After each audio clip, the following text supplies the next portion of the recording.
In this day of busyness and all sorts of things happening, does kindness really matter? God does not forget the kindness you show. When you are kind to others, it is a principle of God.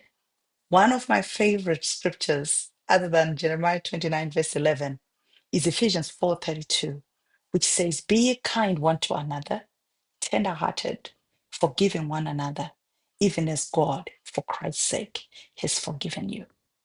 When we enter into this season of festivities and all these things, the issue of kindness has sort of been forgotten because we've come to a place where we believe that kindness is weakness. But no, God is not one who forgets kindness when it is shown to others. The word kind, what does it mean? Kindness is the quality of being friendly, considerate, and generous. One of the words for it is benevolence. So when we say, does kindness matter? And the kindness you show to others is not forgotten. I want to look at a few people who have shown kindness. And maybe you are in that place where the enemy is telling you that people are taking advantage of you, because that's how the enemy speaks, right? Don't do it. They'll take advantage of your kindness. Show them what kind of person you are. I was talking to a friend of mine the other day, and they were telling me that they married into this family, and their sister-in-law told them, this lady, this mother-in-law, she's mean, she's cruel. Don't have anything to do with her. And this young bride, listen, stayed home. And thank God for parents. She went to her mother, said, "This is what I heard." And they said, you need to go and see your mother-in-law. Visit. And well, visited. What does she discover? The very person who was telling her to be unkind to her mother-in-law was right there visiting. The kids were playing in the ground, and you look at that and you say, why? Why is it that we have this mother-in-law challenge? It's a matter of kindness. It's a matter of a lack of friendly, and it's mutual, because sometimes the mother-in-law has faced a difficult time with her mother-in-law, so she does the same thing. But I believe if we start experiencing kindness, dishing kindness to everyone we see, we have a happier world. All right? So, what am I thinking of as I think about this? I won't go there, but think about the girl Esther, the girl who ended up becoming the queen. She ended up with living with Mordecai, who was a cousin slash uncle. Many of us, when we find ourselves with these young people in our lives, we tend to treat them like orphans. Orphan Annie, Cinderella, somebody. But remember, Esther will grow up. You don't know whether she'll be king. The kids we are raising in our homes, we don't know that they are going to be the next president. We don't know that they are going to be a doctor. Some of them, they'll be an ordinary housewife. They'll be an ordinary school teacher. They'll be an ordinary lawyer. But whatever they become, they will remember. They say people forget what you did for them, but they will never forget how you made them feel. Kindness matters, especially more so when people are lonely, where people are all by themselves. When I look at the scriptures, I think of David and Jonathan. They were best buddies. Their story is in 1 Samuel chapter 18, verse 20. If you get a chance, go read it. David came into Jonathan's space as a young boy who was probably lonely. And Jonathan loved him, and they loved each other as friends. They were ended up becoming brothers-in-law. But Jonathan was in a place where he even got into trouble with his father, because he says, "Don't you know that so long as this son of Jesse is alive, you will never be king?" But Jonathan would not be unkind to David. Is there a person in your life that you need to be kind to? Because remember, you are not the only person. You have a train coming behind you. When I think about this, you will find David speaking in 2 Samuel chapter 9, verse 1. He says, "Is there anyone of Saul's house that I can show him kindness for Jonathan's sake?"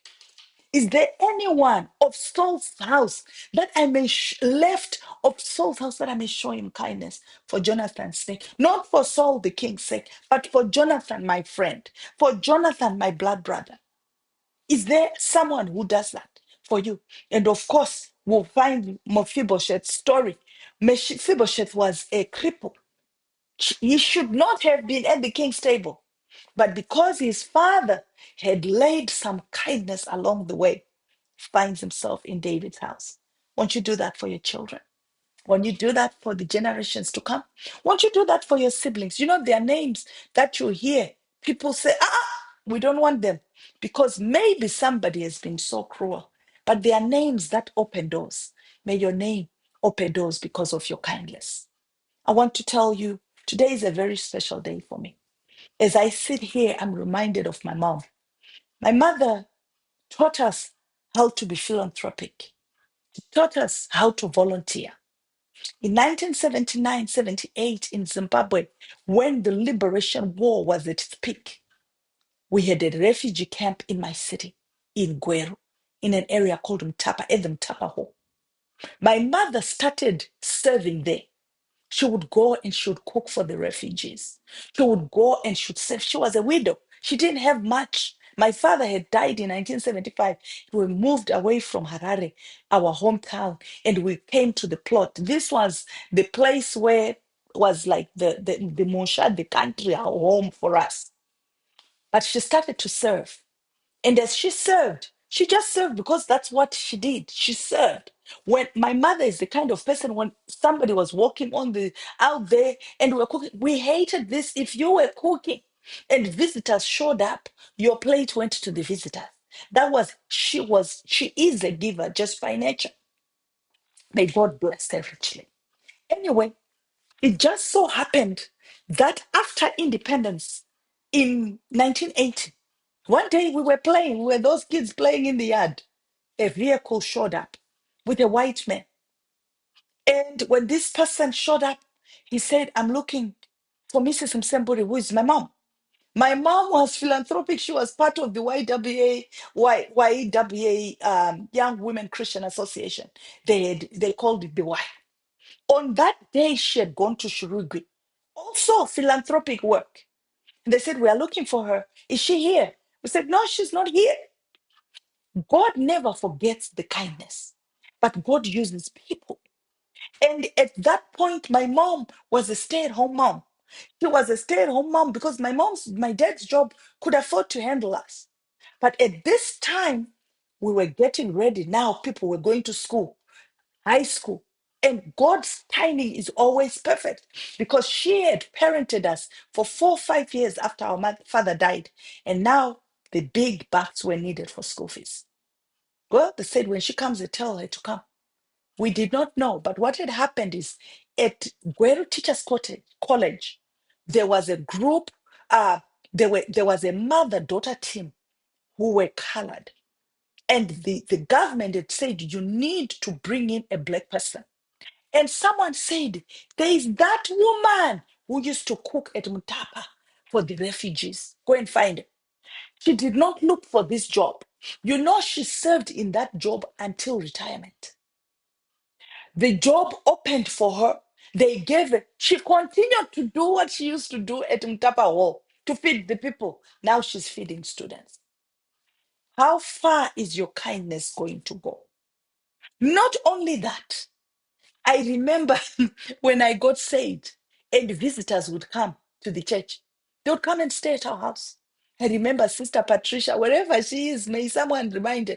And she'd say, oh, Mrs. Msemburi, she fed us beans. We did a lot of beans and that kind of thing. But whatever we had, we ate. When I left home and I went to Bible school, I found myself living with millionaires. I found myself going away for weekends, flying away. Why? Because the kindness you show to others will never be forgotten. So I want to encourage you. Will you open up your home during this time of Christmas and Thanksgiving? Will you be a blessing? Will you give without expecting something back? Because God never expects. When I think about Ruth, her kindness to her mother-in-law, today we talk about her. When I think about Esther, and I'm like, wow, you know, This is Mordecai's kindness pays back, the Jews are saved. As you look at your life and you wonder, what can I do? Jeremiah 29:11 says, God has a good plan for your life, a plan for good and not for evil, to give you a future and an expected hand. Be kind one to another. God will not forget. Tender-hearted, forgiving one another. If somebody has wronged you, choose to forgive. Remember, we have been forgiven for Christ's sake. So you forgive also.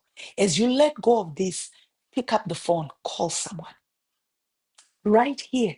What areas can we make a difference? How else can we show kindness? We can go and feed the homeless, the hungry. Currently, I'm volunteering at a hospice resale shop. Why? Because that money goes to help people in my community who need to maybe die in dignity. This place, they don't turn away anybody. They bring in paying people. The homes, the place is big. So how are you going to show philanthropy? Who are you inviting to your dinner table? My prayer for you is that you do well. And as you're doing that, dig into the Word of God. But besides that, I want you to look at the story of Esther over here, to say, how did the orphan girl become queen? And there's a story about making sure that rebellion doesn't wreck your future. By the way, if we have not met, I'm Pastor Gwen, and we are doing life together and doing it well. God bless you and keep you. May He cause His face to shine upon you and be gracious unto you. If you are a subscriber, thank you for subscribing and staying with me. If you are not part of the family, come on. What are you waiting for? Subscribe and please like this so that others will find it and will be blessed. I love you. Father, bless your people. For those who have been wounded, heal us, heal them so that they can love well. Restore trust and the ability to be kind. God bless you and keep you. I love you.